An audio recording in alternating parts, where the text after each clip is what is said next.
A Malaysia Airlines flight with 239 people on board, including 4 Americans, has gone missing.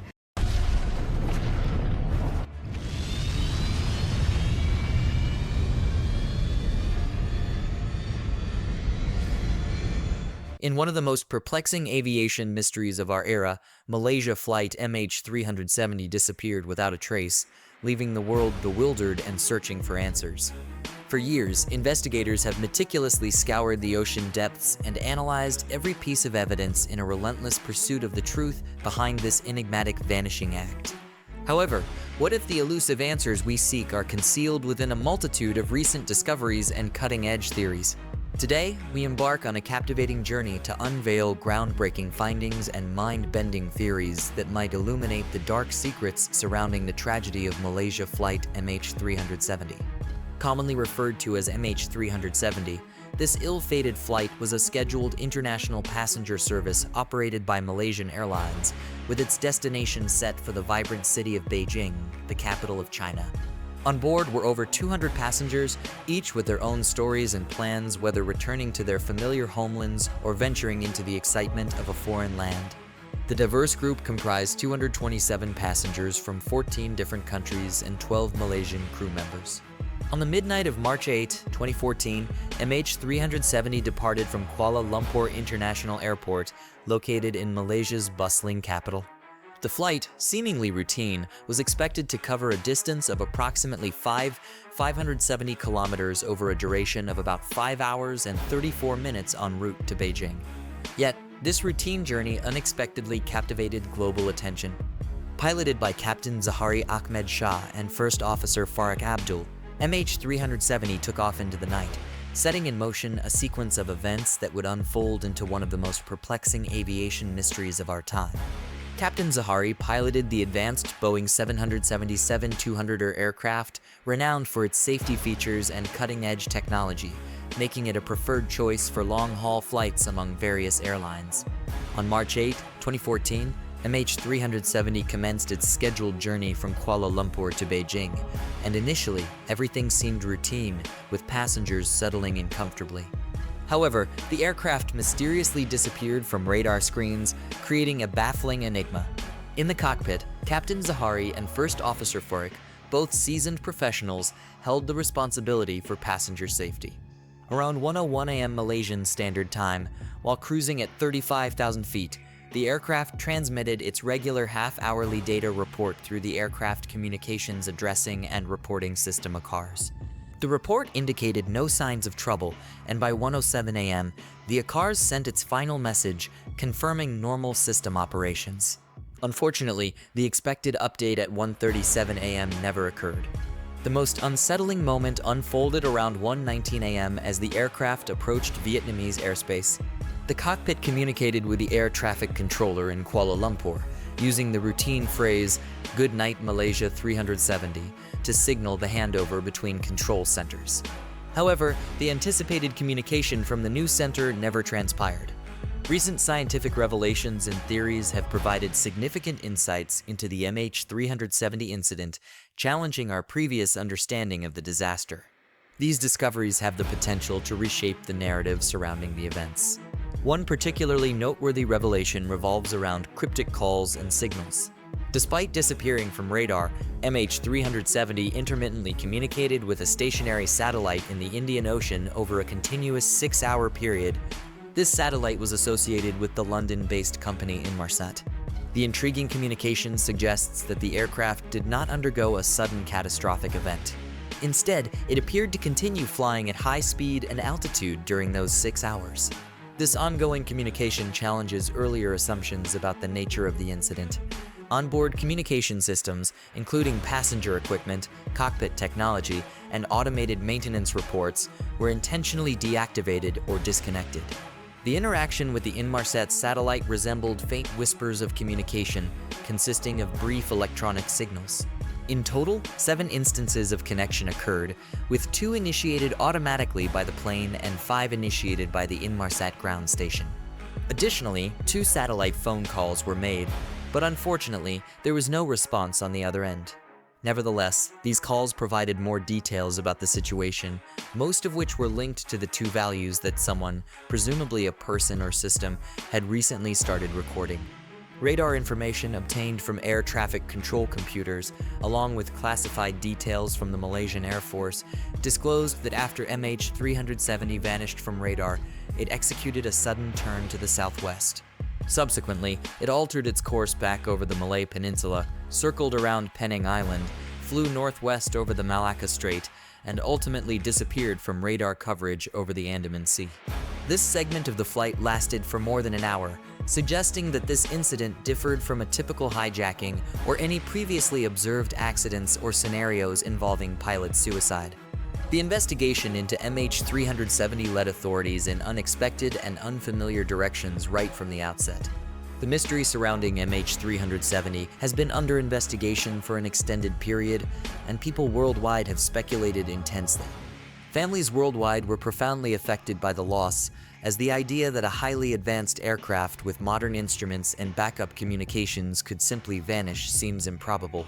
Deleting an email permanently is challenging, and completely disconnecting from the modern world is nearly impractical, even if someone intentionally attempts to do so. A Boeing 777 is designed to have continuous electronic connectivity. The disappearance of the airplane has sparked various theories, some of which may seem far-fetched, yet they capture attention due to the rarity of commercial planes vanishing in today's times. Despite swift denials by Malaysian officials and attempts by the Malaysian Air Force to sow confusion, the truth about the plane's unusual flight path began to emerge. In a surprising twist, technicians in London utilized Doppler shift logs to make an unprecedented discovery: the precise location of the airplane. At 2:40 a.m., the aircraft, initially believed to be on a straight path, astounded everyone by making a significant turn southwards above Sumatra, the northernmost island of Indonesia. Despite some uncertainty in the analysis, experts suggest that the plane continued its journey towards Antarctica, exceeding its expected range. 6 hours later, Doppler data revealed a sudden and steep descent, astonishingly rapid, up to 5 times faster than the usual rate. Within a minute or two of crossing the 7th arc, the plane tragically plunged into the ocean. This swift descent possibly led to the loss of parts before impact. Electronic evidence indicates that it was not a planned water landing, but a catastrophic event, causing the airplane to shatter into numerous pieces almost instantaneously. However, the exact location and cause of the impact remained unknown at this point, as satellite interpretations lacked solid physical evidence, leaving the mystery unsolved. In the realm of technical data analysis, the Doppler value, a crucial measure of how the plane's frequency changes relative to the satellite's position, suggests that the plane likely turned southward. This conclusion is bolstered by the second recorded value from Inmarsat, known as the Doppler value. The Doppler value is essential for understanding how the plane's frequency changes during its rapid movement relative to the satellite's position, a standard method of communication during flights. The adjustments made by airplane systems may not always be entirely accurate due to factors such as older satellites, which may not send signals precisely as expected, and other influences like orbit tilt and temperature, which can leave discernible marks on the data. As information from satellites indicated the likelihood of the plane continuing to fly for several hours, the hunt for the elusive black boxes became a focal point in the investigation. Even after the aircraft went silent, Malaysian officials eventually confirmed the accuracy of the report that the plane continued to fly for several hours. Malaysia's government, known for its secretive behavior, raised suspicions, especially considering the accusations of corruption surrounding the regional government. Accident investigators from Europe, Australia, and the United States faced challenges due to withheld information and misguided search efforts in the South China Sea. This lack of transparency hindered the discovery of debris, which could have helped pinpoint the plane's general location and aided in the recovery of its black boxes. The search for the black boxes extended to a distant part of the ocean, but locating them proved challenging due to the vastness of the ocean. Even with a good idea of where to look, similar black boxes from a previous crash Air France Flight 447 took 2 years to find.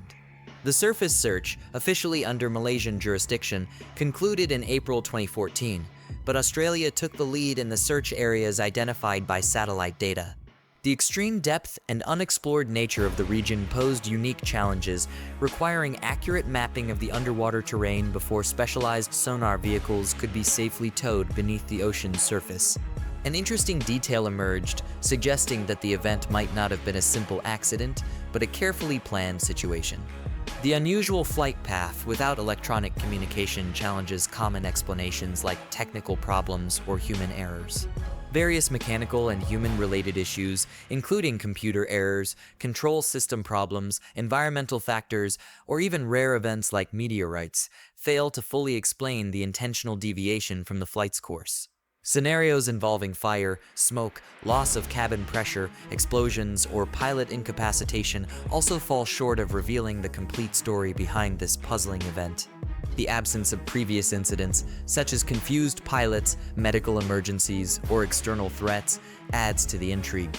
In Boulder, Colorado, Mike, an electrical engineer and member of an independent group, scrutinized radar data and formed a firm belief that the aircraft descended to 40,000 feet during a turn, close to its maximum capacity. Such a maneuver would subject passengers to strong G-forces, suggesting intentional actions rather than common aviation mishaps. Even after the aircraft went silent, Malaysian officials eventually confirmed the accuracy of the report that the plane continued to fly for several hours. Malaysia's government, known for its secretive behavior, raised suspicions, especially considering the accusations of corruption surrounding the regional government. Accident investigators from Europe, Australia, and the United States faced challenges due to withheld information and misguided search efforts in the South China Sea. This lack of transparency hindered the discovery of debris, which could have helped pinpoint the plane's general location and aided in the recovery of its black boxes. The search for the black boxes extended to a distant part of the ocean, but locating them proved challenging due to the vastness of the ocean. Even with a good idea of where to look, similar black boxes from a previous crash Air France Flight 447 took 2 years to find. The surface search, officially under Malaysian jurisdiction, concluded in April 2014, but Australia took the lead in the search areas identified by satellite data. The extreme depth and unexplored nature of the region posed unique challenges, requiring accurate mapping of the underwater terrain before specialized sonar vehicles could be safely towed beneath the ocean's surface. An interesting detail emerged, suggesting that the event might not have been a simple accident, but a carefully planned situation. The unusual flight path without electronic communication challenges common explanations like technical problems or human errors. Various mechanical and human-related issues, including computer errors, control system problems, environmental factors, or even rare events like meteorites, fail to fully explain the intentional deviation from the flight's course. Scenarios involving fire, smoke, loss of cabin pressure, explosions, or pilot incapacitation also fall short of revealing the complete story behind this puzzling event. The absence of previous incidents, such as confused pilots, medical emergencies, or external threats, adds to the intrigue. In Boulder, Colorado, Mike, an electrical engineer and member of an independent group, scrutinized radar data and formed a firm belief that the aircraft descended to 40,000 feet during a turn close to its maximum capacity. Such a maneuver would subject passengers to strong G-forces, suggesting intentional actions rather than common aviation mishaps. Mike put forth a theory proposing that the climb to 40,000 feet was deliberate and aimed at rapidly depressurizing the plane, resulting in the swift incapacitation and unfortunate demise of everyone on board. According to his hypothesis, this intentional depressurization could have been a method to control any potential unruly behavior during the lengthy flight. The depressurization's effects would have gone unnoticed in the cabin until the sudden appearance of drop-down oxygen masks designed for emergency situations. However, these masks were only effective for up to 15 minutes at altitudes below 13,000 feet. At the high cruising altitude of 40,000 feet, occupants in the cabin would have swiftly lost consciousness without experiencing choking or gasping for air. Deceased passengers would have remained in their seats, with ineffective oxygen masks hanging from the ceiling and emergency lights providing dim illumination. In contrast, the cockpit was equipped with 4 pressurized oxygen masks capable of supplying oxygen for several hours. If someone intentionally depressurized the plane, they could have used one of these masks to continue breathing safely. As the plane rapidly ascended, it appeared as a mysterious dot on main radars, hurtling toward Penang Island at nearly 600 miles per hour. Surprisingly, the vicinity housed Butterworth Air Base, equipped with a fleet of Malaysian F-18 fighter jets and air defense radar. However, it seemed that no one paid much attention to the situation. Mike, while investigating, pondered the puzzling lack of attention from air defense radar and fighter jets, realizing the gravity of his findings and the potential implications for aviation safety. The control of the plane was not taken from a remote location beneath the front galley, where electrical equipment is stored, but rather from inside the cockpit. This occurred between 1:01 a.m., when the plane reached an altitude of 35,000 feet, and 1:21 a.m., when it disappeared from the secondary radar. During this 20-minute period, the plane's automatic condition reporting system sent its regular 30-minute update to the airline's maintenance department via satellite. This update included information about the fuel level, altitude, speed, geographic position, and any anomalies. The transmission indicated that the airplane's satellite communication system was functioning at that time. Considering the unlikelihood of both pilots conspiring in such a manner, it is probable that by the time the plane vanished from the secondary radar, one of the pilots was either incapacitated, deceased, or locked out of the cockpit. Both military and civilian aircraft were detected on the primary radar.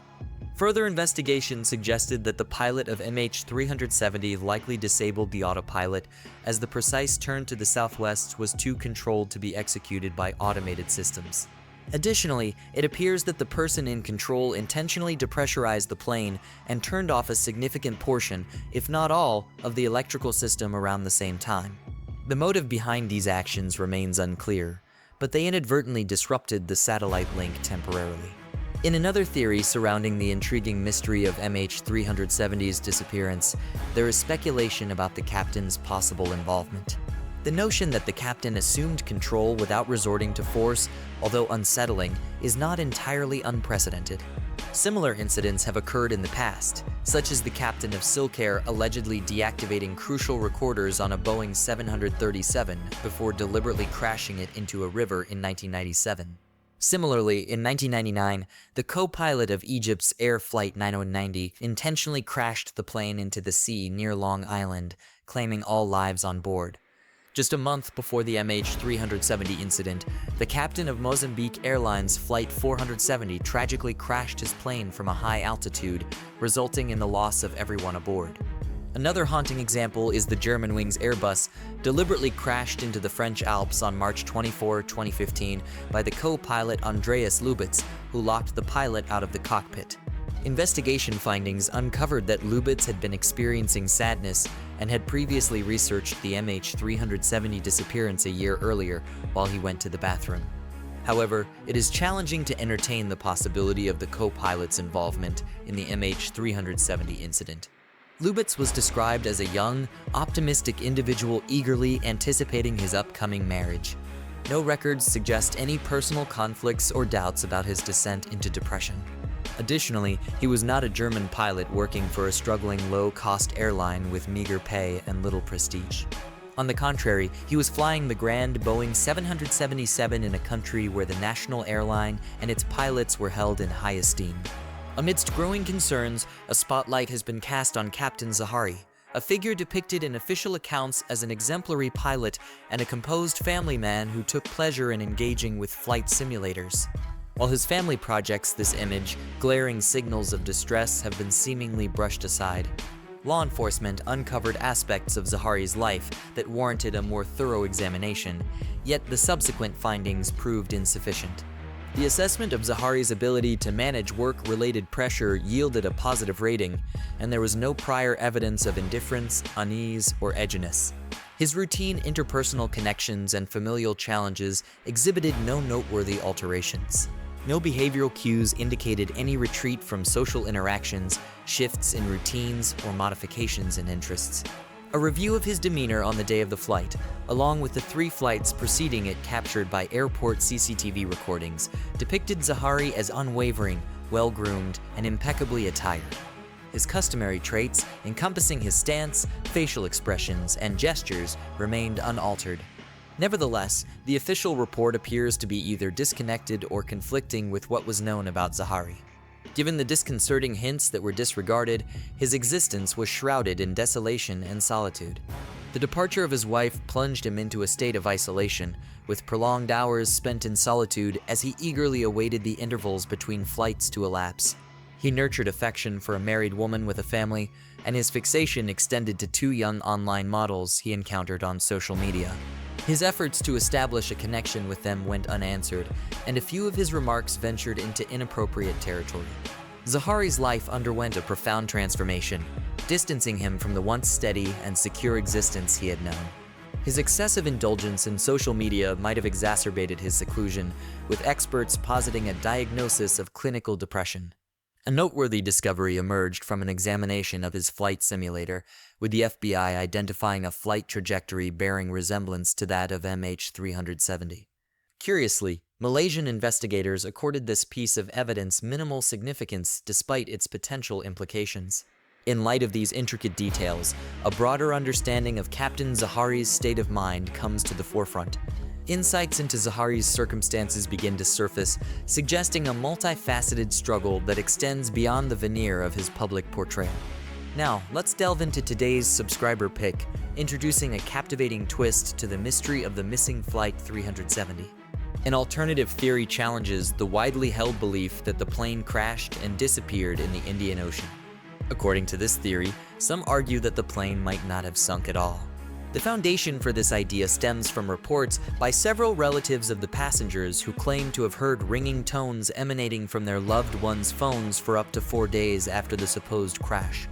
Remarkably, 19 families have shared such experiences, shedding light on this intriguing phenomenon. One poignant example that garnered attention involved a family member demonstrating on Chinese television that he could still call his deceased brother's phone, and it would ring. This emotional display added weight to the ringtone theory. Telecommunications expert Paul Franks has thrown his support behind this theory, strongly believing that if the plane had indeed crashed into the ocean, the phones wouldn't have continued to function and ring for such an extended period. Franks, expressing his views on Reddit, highlighted that when a phone is submerged, especially in seawater, its survival and functionality are highly unlikely. Even if somehow it managed to survive, it wouldn't receive signals from the ocean's depths, further raising doubts about the plane's alleged crash. The ringing tones reported by the families could potentially be signals from the missing plane.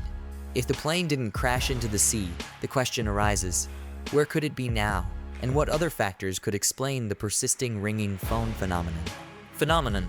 Given all this compelling evidence, one might question whether the original conclusion about the plane's fate requires reevaluation. Share your thoughts on what you've just seen on screen. Number 5. The Trail of Breadcrumbs. Victor Ianello, a creative entrepreneur from Roanoke, Virginia, has gained recognition for his in-depth exploration of simulated flights, particularly focusing on the Malaysian Airlines MH-370. Ianello noticed how Zahari, the pilot, handled MH-370's path on the simulator. Instead of treating it as a continuous flight, Zahari manually adjusted fuel and made jumps until the aircraft mysteriously disappeared from the simulation. Ianello believes that this peculiar behavior indicates Zahari's key role in the unfolding events. While there were no technical requirements for Zahari to use a consumer-grade simulator, Ianello suggests that the simulator flight might have been Zahari's unconventional way of bidding farewell, leaving a trail of breadcrumbs. Without further insights into Zahari's motivation, Ianello emphasizes the significance of this unconventional simulator flight in understanding the complex narratives surrounding MH-370's enigmatic disappearance. Number 4. The Cyber Conspiracy. Esteemed historian Norman Davis presents a closely related idea, suggesting that the flight could have been remotely hacked and redirected to a hidden location. According to Davis, cyber experts might have exploited technology designed to prevent a recurrence of the 9/11 terror attacks, the Boeing Honeywell uninterruptible autopilot. Davis speculates that the plane could have been carrying sensitive materials or personnel headed for Beijing, making it a target for multiple kidnapping attempts. While conclusive answers are yet to be provided, Davis engages in speculation, proposing a sequence of events involving remote kidnapping and control by hackers. Number 3. The elusive MH-370 jungle crash site.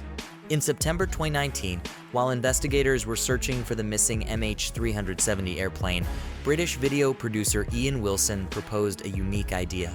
He believed that the plane might have crashed in a distant jungle, making it challenging to locate using satellite maps. Ian Wilson's focus was on the potential presence of the wreckage in a jungle, offering a new perspective on the search for MH-370. In the exploration of rainforests in Southeast Asia, an intriguing discovery was made in the Cambodian jungle, approximately 60 miles west of Phnom Penh. The images suggested the presence of an airplane wedged against a mountain at an angle. Despite some airplane parts from MH-370 found in the Indian Ocean, only a few were confirmed to belong to the missing aircraft, casting doubt on the theory of an ocean crash. Undeterred, Ian and his brother Jackie decided to explore the jungle despite challenges, as their guides had to turn back due to treacherous terrain. Aviation expert Lieutenant Tim McMillan noted that the object resembled an airplane, but seemed too small for a Boeing 777, the model of MH-370. Ultimately, experts confirmed that the wreckage did not belong to MH-370, but to a different plane. Despite this setback, Ian and Jackie maintain their belief in their discovery, hoping to explore further when they have sufficient funds. Number 2. Hidden passenger and mysterious cargo. Amid investigations, another intriguing idea suggests that a passenger may have hijacked the aircraft, slipping on board unnoticed. This concept gained traction as investigators looked into the flight's disappearance, revealing a puzzling addition to the flight list: a mysterious cargo weighing 14 stones, equivalent to a hefty 196 pounds. Mr. Jaslin, with a personal stake as his wife and children were on board, disclosed that French investigators shared this cargo revelation in a comprehensive report covering passengers and their belongings. This added another layer to the puzzle. Mr. Waterloo, aligning with the belief of intentional tampering, cited the French newspaper Le Parisien's disclosure of an overloaded container on the flight. Yet, the reasons behind this perplexing occurrence remain shrouded in ambiguity. Delving deeper into the mystery, it was revealed that an unattributed load of 89 kilograms was clandestinely added to the flight list post-takeoff. Notably, the container, for unclear reasons, experienced an excess load beyond permissible limits.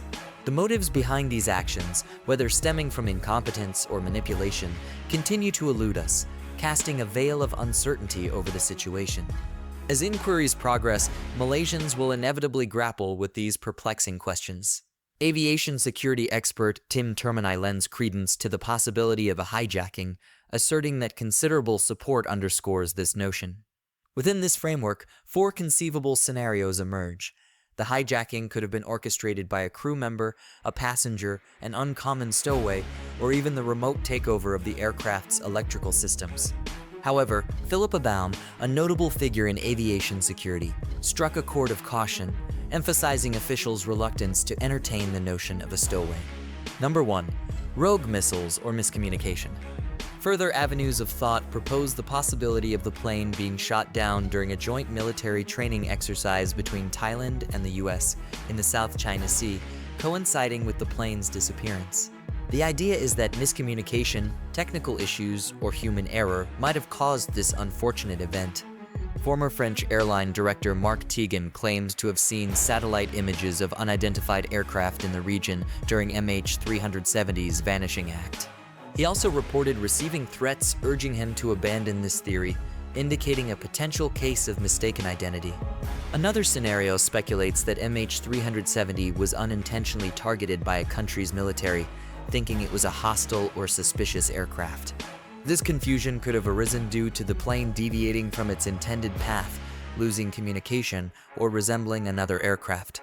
Nigel Cawthorne, a British author, even suggested that US TIE fighters might have taken down MH-370, fearing it was heading towards their military base on Diego Garcia Island in the Indian Ocean.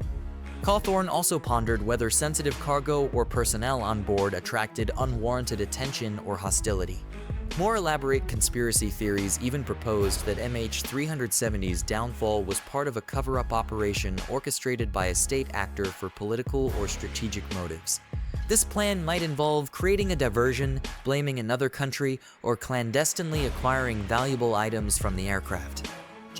Selina Waterloo, a French relative of one of the passengers, claimed that the US Air Force shot down MH-370 to confiscate electronic equipment destined for China, and a global cover-up was staged to conceal the truth.